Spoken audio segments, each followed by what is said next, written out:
And we are live. Greetings and salutations. Welcome, wizard, warrior, wanderer, wayfarer, and wildcat alike, wherever you are, whoever you are, and whenever you may be receiving this transmission. Welcome to the Frank Monday Show. I was just over watching the Proving Atlantis premiere on the Y Files channel, and I thought it would be fun to have an after party open chat. I don't know if you guys have been on a panel chat before, but I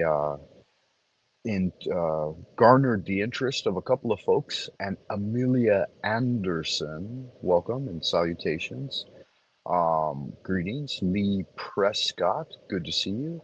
Hope you all are having a wonderful day.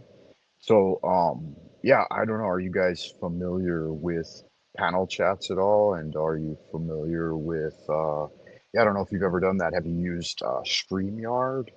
StreamYard is the way that typically a lot of folks do it.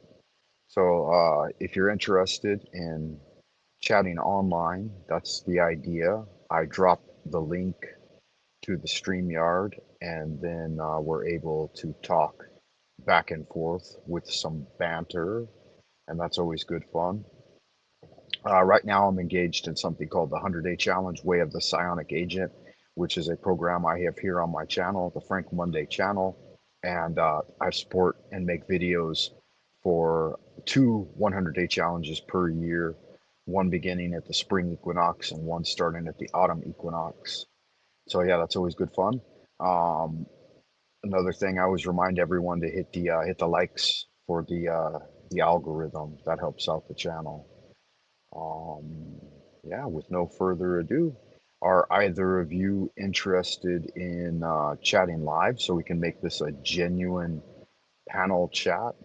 That would be good fun. I usually like to play some background music. Let me see, get everything set up. This was kind of impromptu, just off the top of my head. I wasn't expecting to try to do a live stream today, but I thought it might be fun because my first ever live streams I did from coast to coast here on YouTube. So I was watching the coast to coasts with, I think it was with George Norrie. Let's see, who did it go through? It went through Art Bell, and I believe George Norio took over after him. So it seemed like he was still doing them at the time. And maybe it was just like reruns. Oh no, looks like I'm having trouble disconnecting. I don't know if you guys can actually hear me or not. Mm, are we still transmitting? Hello, hello, hello, hello, hello, hello. I might have to reset my thing, guys. Give me a second.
Can you hear me? All right, all right, all right. Hello, hello, hello. All right, all right, all right. Can you hear me? All right, I'm back. Yeah, so it looks like I got bumped from the internet. If you guys don't know, I'm transmitting from the central kingdom of the celestial dragon, Twilight Zone, Old Peking, and so sometimes the internet's a little bit sketchy, but it does sound like I'm back, so that's good magic. Let's see here. We've got Nunu in the ideas room. Good to see you again, Nunu, out there in Happy Land. He said he saw something about proving Atlantis. Atlantis needs no proof. Frank Monday. Okay, yeah. So the reference was actually to a Y Files episode I was just watching that was called "Proving Atlantis." So Nunu, if you're not familiar with the Y Files, you definitely need to check it out. Amelia Anderson, thank you for the question. I'm not sure. I don't think that the Coast to Coast is still going on anymore. I don't know. When I first started my YouTube channel, that's where I would hang out and I would invite people to come do a after party with me on the Frank Monday channel. And so open up a panel chat and then just let anybody who wants to come on and chat about paranormal things.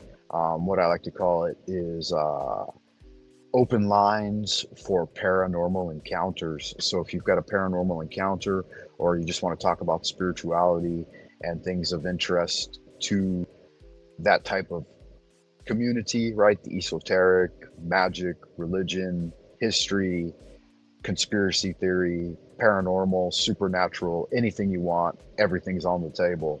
Yeah, you like the Y-Files with Hecklefish? Very good. Yeah, Hecklefish knows what's up. He definitely does, man. Yeah, so long time no see to you. You can hear me. I am coming through now. Very good. Yeah, so sometimes the internet blanks out on me, and then as a result, I've got to reboot. And right now, it just doesn't seem to be working very good. That's okay. I thought I would share with you guys real quick to clear the air. Don't know if I'm allowed to do this or not, but yeah, I usually like to start off the show with a little prayer. And so I found this gal on YouTube, and I thought she does some lovely chanting.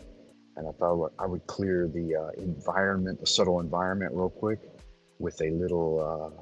顶礼观音菩萨，消除罪孽，速成佛果。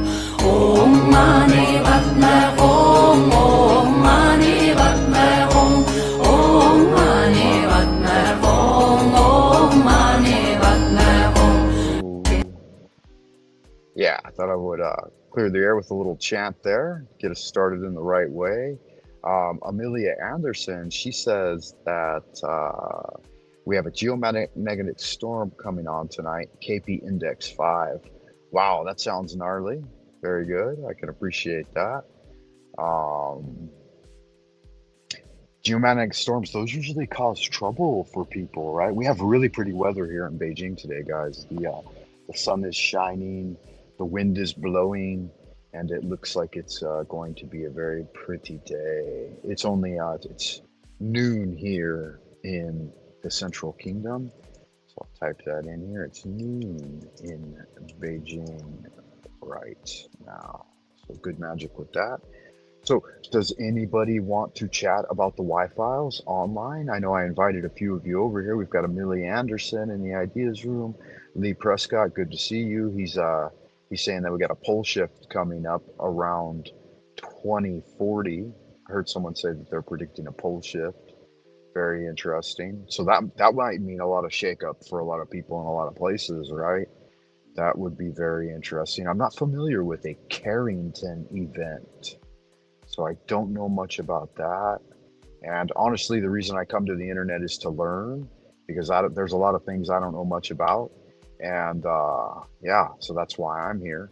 And Nunu is a great wanderer and wayfarer, dating all the way back to ancient Lemuria and Atlantis. He's a time traveler, so he's here in the Ideas Room. Good stuff, good magic. Yeah, so that's about it. If anybody wants to tune in, then we can have a little panel chat. If not, then it's just me trying to hold down the fort, which gets kind of it's challenging when you do it on your own. But I definitely can offer some stuff up. There was an interesting video I saw recently on Saturn being like the cube of trapping people. Let me see if I can change up the banners here a little bit.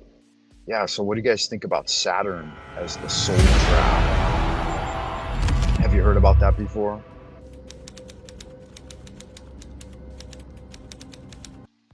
Let's see, what does this quote say? The most effective person is the one where the prisoner, or the most effective prison, sorry, is the one where the prisoners don't know they're inside it. Okay, yeah, that makes sense. No one looks at Saturn by accident. Out there, At the edge of the solar system, beyond the planets you were taught to name in school, spins a colossal sphere shrouded in mist and something else. An echo, a presence. What if Saturn isn't what we were told? Yeah, so there's the postulate right there, right? What's up with Saturn? What if Saturn isn't what we are told? Does not Saturn resemble an antenna? Yeah, I don't know. I don't know much about it, man. That's why I'm here to learn. I'd like to see what you guys think. Again, this is meant to be a Y-Files after party, so I would be apprehensive to share any Y-Files videos. In fact, with the way YouTube works, I'm a little apprehensive to share videos at all because I don't want to get a community strike for like stepping on anyone's copyright. But I found that I can share these esoteric guardian ones, and as long as I comment on them enough, then it doesn't seem to be a big deal. So let's listen a little more to what this guy is claiming and see if we agree or disagree.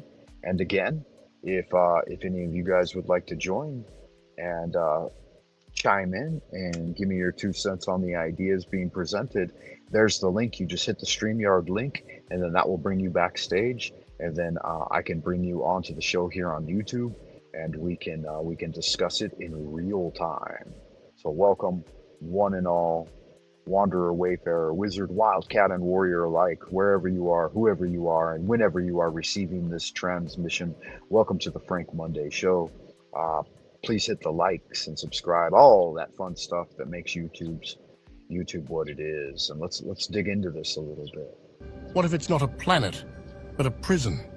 A cosmic jail, carefully designed, not to imprison bodies, but to trap souls. For centuries, cultures across the world have pointed to the same place, the same symbol, the same god. Kronos, the devourer, the titan of time, the great judge of the dead. In occultism, in ancient religions, in secret lodges from Babylon to the present day, the pattern repeats. Saturn is tied to suffering, to judgment, and to the recycling of the human soul.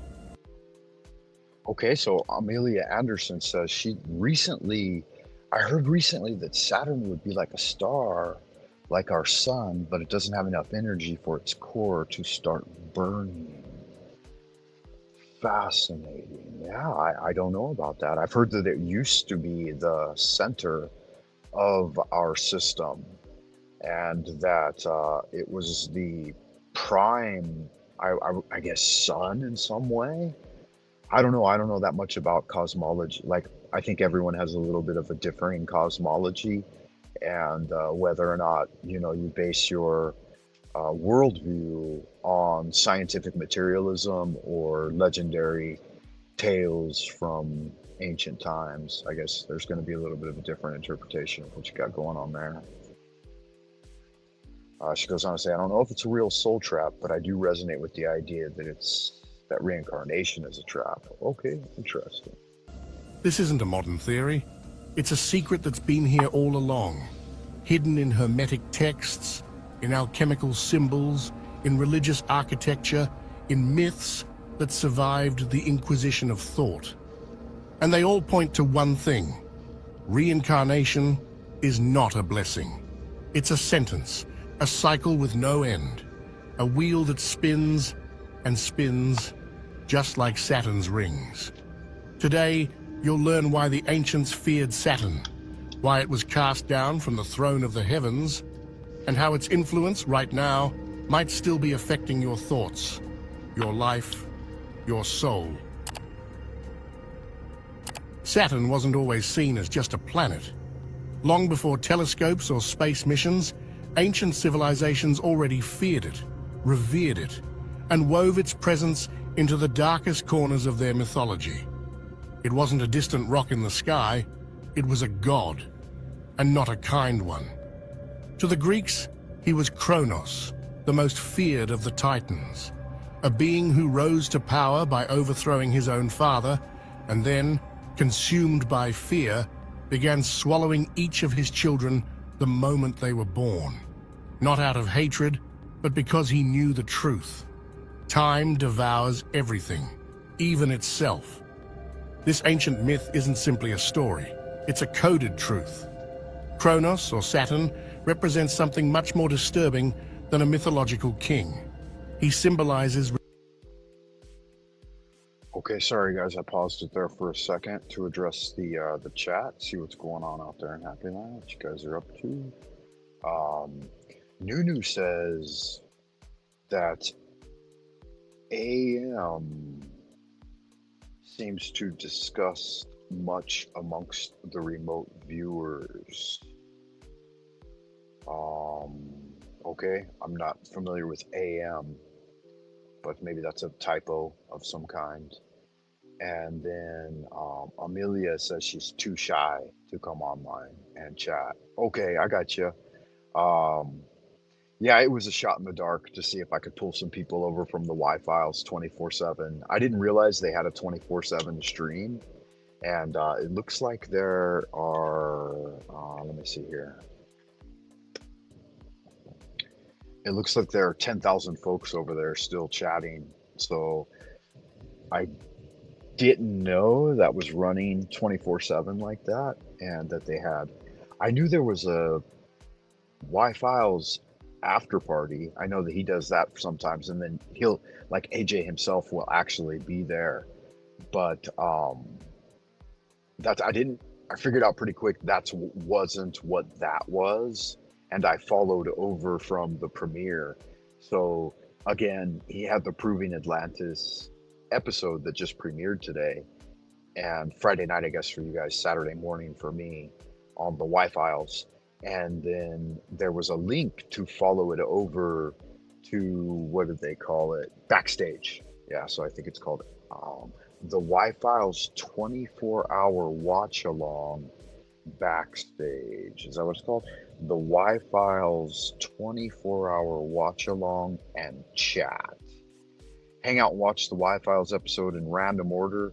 Me and my team will pop in once in a while, promise. Requested by Patreon members. Come hang out in the chat, or just let my voice ease you into sleep. Okay, cool. So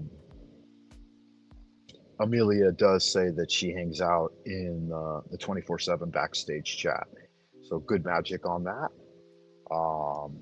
Yeah, I didn't know about it. And so today was my first time, and I just put the idea out there that I wanted to have an after party live stream and see if I could garner some interest, because I've been trying to build the Frank Monday channel for, I don't know, going on close to 10 years now. And it's never been, it's been an uphill battle the entire time. But AJ has actually shouted me out a few times on his show. And one time I was doing a Y-Files after party and talking about his show, and he actually stopped by and said hello. So that was pretty fucking crazy. And he directly responded to one comment I made on one of his videos a while back. Because I've been watching the Y-Files since it was like really, really low numbers, like maybe around 10,000 people had subbed at that point. So I've watched him grown from 10,000 members to 50,000 to 100,000 to 1 million, and now it's at 5 million. Yeah, so I've been with the Y-Files since the early days, and AJ and Hecklefish, they're really great. And I even saw it on Netflix originally. I don't know if that was what it was originally called, but it seems like it was. But he had a whole first season. I think it was either season 1 or season 2 of the Y-Files on Netflix, and you could watch it streaming on Netflix. That was a long time ago. I don't know if it's actually still up there or not, but it might be. So you might want to look into that. But that was quite a while ago, and it was before his show really took off. But it seems like his show was originally a Netflix series or something like that. I can't remember if it was Netflix exactly or not. Yeah, Hecklefish is good fun. My mom loved the show, and she watched a lot of Y-Files. I turned her on to it, and she started checking it out, and then she became a regular viewer. And yeah, so I always like to talk about the shows I like here on YouTube. I have his link posted in my channels I love section. I think it's like the second or third one on there. Um, yeah, so really good fun. Mm, we'll learn a little more here about Saturn as we roll. That music seems to play louder when the video is not playing. There we go. Roll it back entirely almost. Repetition, imprisonment, the endless cycle of birth and death. In various esoteric traditions, Saturn is not a creator, it's the warden, the force that traps souls in karma, in samsara, in a reality that endlessly recycles itself while keeping you unaware of the trap. Which brings us to the obvious question: why Saturn? Why this planet and not another? The answer lies not just in mythology, but in observable reality. Saturn is the farthest planet visible to the naked eye, which made it the final celestial body known to the ancients. It was the boundary, the edge of the known cosmos. Cold, distant, slow, it takes nearly 30 years to complete one orbit. In astrology, it's the great teacher, but also the strict punisher. It governs structure, time, limitation, suffering, and consequences. It's not about growth, it's about paying your debt. But beyond the symbolic, Saturn is unique for another reason. At its North Pole, there exists a massive, perfectly geometric hexagon. Yeah, that's kind of an interesting thing, huh? The geomagnetic hexagon at the North Pole of Saturn, right? It's got something at the North Pole and something at the South Pole, I guess, when we observe it. I don't know, have any of you guys seen that firsthand? I know that they show it to us in the form of video presentations here on the internet, but like if you don't have like your own telescope or really high powered binoculars, then can you really trust what you're being shown? You know, so I'm always curious about things like that, and I wonder if anyone like in the real world has done their homework and can prove that. Like, have you taken a telescope or really high powered binoculars and looked out there into the starry sky and seen what they're talking about? Because I haven't. I don't have. I've got binoculars, but I don't have really good ones. So like when I look at something in the sky, it just gives me a little more of a close up. But I can't even verify whether or not there's actually planets or that we're in a so-called solar system, right? Rather than a sea level plane, because I don't have the equipment to see hand, and I think that it's a little bit foolhardy to base one's opinion entirely on hearsay information, right? Secondhand hearsay information.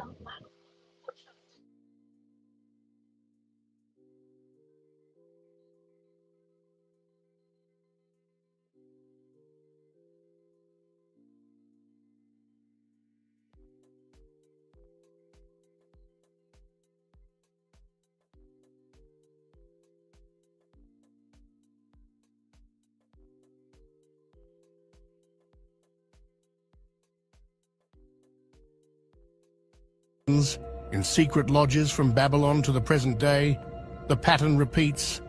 Saturn is tied to suffering, to judgment, and to the recycling of the human soul.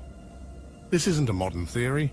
It's a secret that's been here all along, hidden in hermetic texts, in alchemical symbols, in religious architecture, in myths that survived the Inquisition of thought.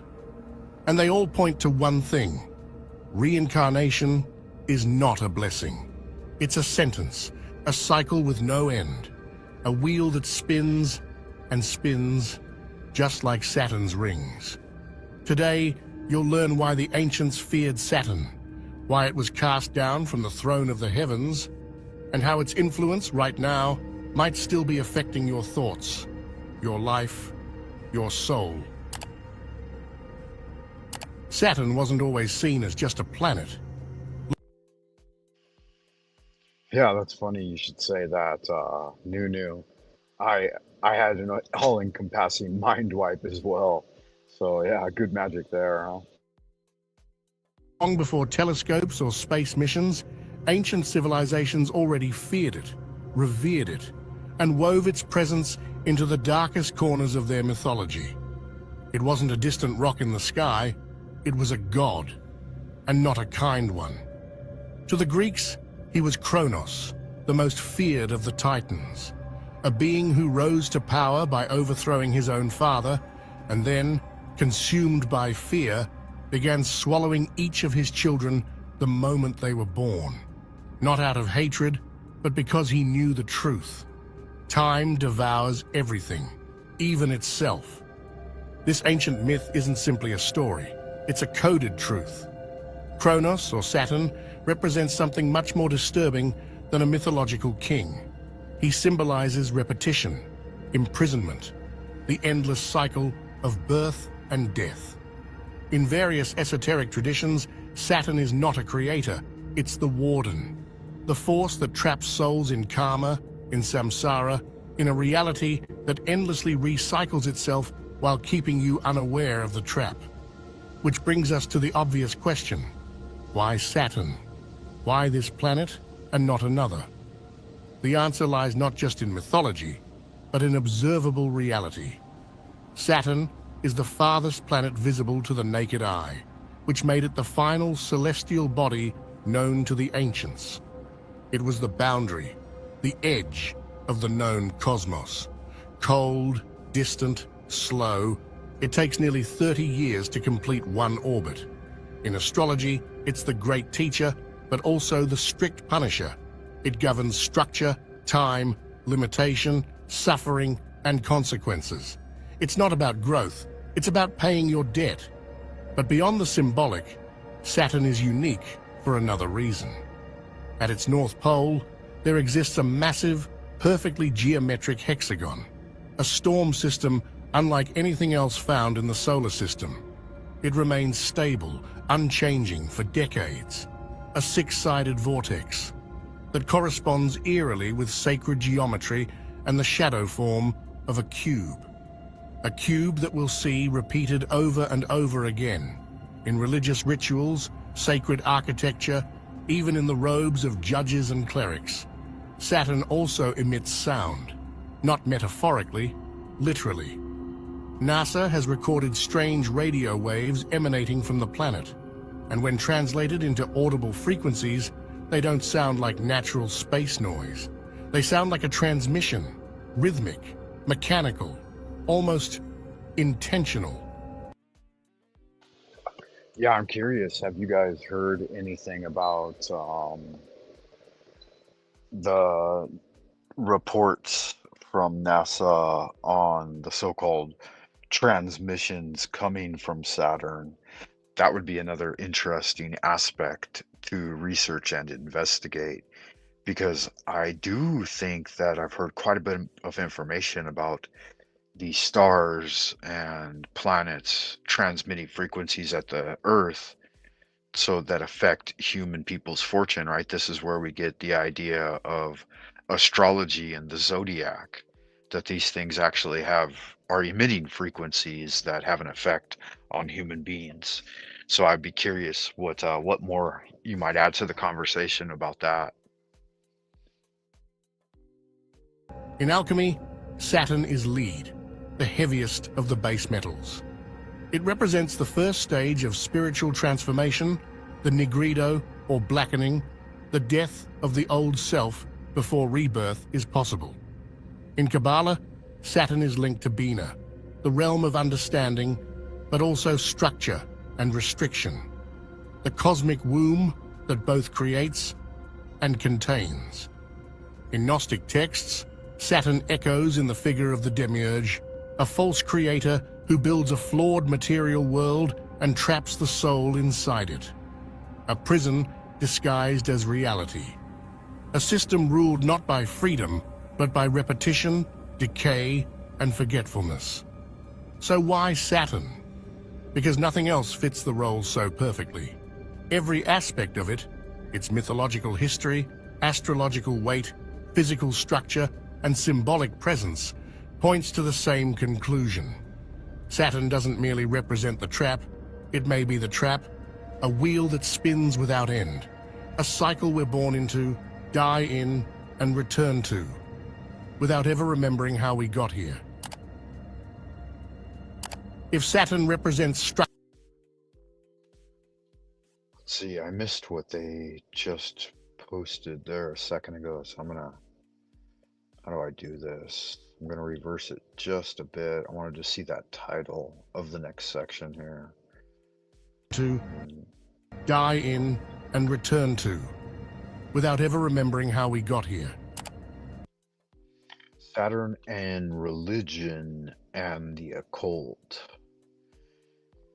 Yeah, so I'm not sure how much I know about it, right? From its name, Saturn, then it bespeaks of the Roman pantheon of gods and those old stories.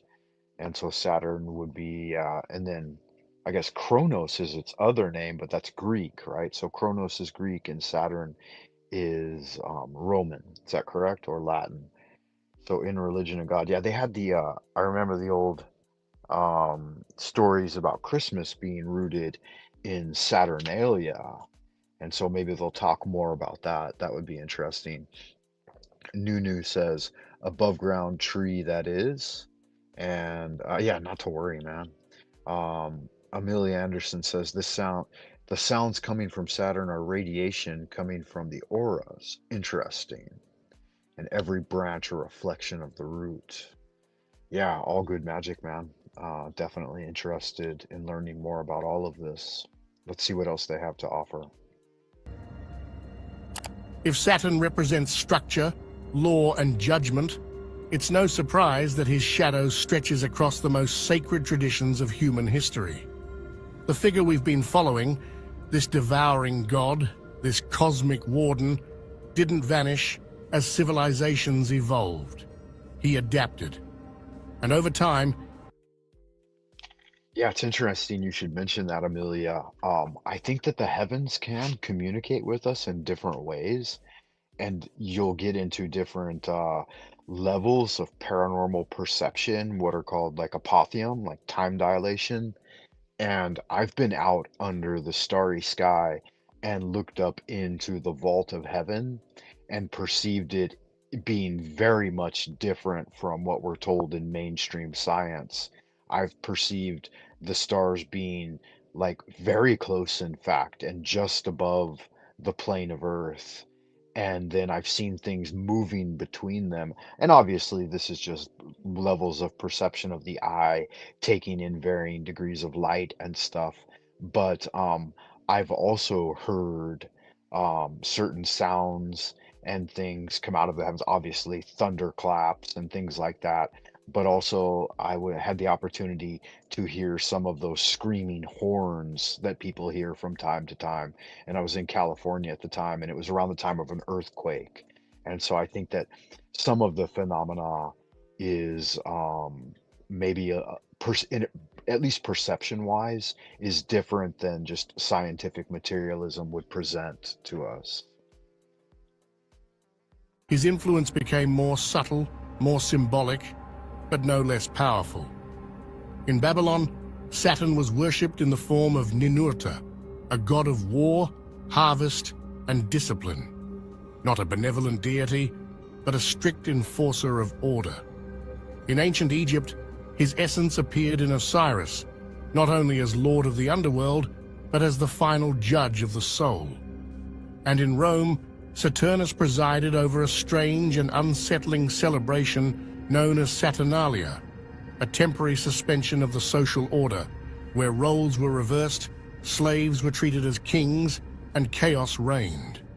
But beneath the surface, it was a controlled chaos, ritualized, scheduled, and always followed by the restoration of strict order. Even in its moments of madness, Saturn ruled. In 1656, a mystic monk in Florence claimed that during a ritual trance, he saw a black throne in the sky, a cube pulsing with voices. He believed it to be Saturn's seat of judgment. For writing about this vision, his work was seized by the Inquisition, and he was never heard from again. But these were not isolated cults. Saturn's archetype didn't fade with the fall of empires. It migrated into the very heart of monotheistic religions. In Judaism, Saturn still governs the Sabbath, Shabbat. And I'll tell you a bit of a reference I heard from Chinese sources here in their religious and superstitious understandings. They say that you should never point at the stars because it can create magical effects in your life and on Earth. And if and it's also disrespectful to their energy. So if you're out under the starry sky, and it's common for Westerners to try to point out constellations or zodiacs, the Chinese find this very taboo, and they say that you can awaken energies. And so when I heard about this through Taoist magic, it brought to mind the ancient slee stacks in the land of the lost, and how they had those little pyramids where they would go inside and they would touch on different crystals inside to change the weather and stuff. And so actually reaching up into the night sky and attempting to touch or point at stars can have very powerful supernatural effects. And one should be very careful of this type of thing. The seventh day, a day not of joy, but of cessation. A divine pause, observed with discipline and structure. It is the day of Saturn, the day of restriction, of holding back. In Islam, we see his geometry encoded in the Kaaba, a perfect black cube, the focal point of pilgrimage for millions. The faithful circle it again and again, mimicking the orbital motion that echoes Saturn's own rings. And in Christianity, Saturn's signature appears in ritual garments, the black robes worn by judges, priests, and even scholars, a symbolic reflection of his dominion over law, hierarchy, and tradition. Then there's the geometry. At Saturn's North Pole, astronomers discovered something that should not exist: a six-sided storm, a hexagon, vast, stable, and strangely perfect. This isn't poetic metaphor, it's observable, measurable reality.